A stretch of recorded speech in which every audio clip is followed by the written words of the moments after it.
ଥିଲେ ବ୍ରାହ୍ମଣ ଶ୍ରାଦ୍ଧ କରିବାକୁ ଯେତେବେଳେ ବସିଛନ୍ତି ହରିଏ ଶ୍ରାଦ୍ଧ କର୍ମ ସରିଗଲା ବ୍ରାହ୍ମଣଙ୍କର।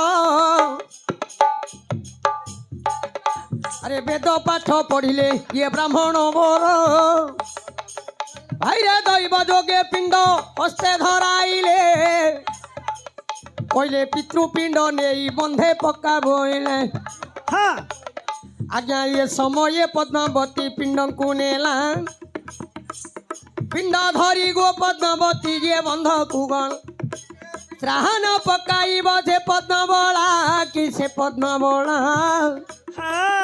आज्ञा से पिंड जाक सबु हस्तर धइला करिला चिंता मानो गंगा को जीवे पूर्ण 7 थर बुड़ीब आगो नारी रतन।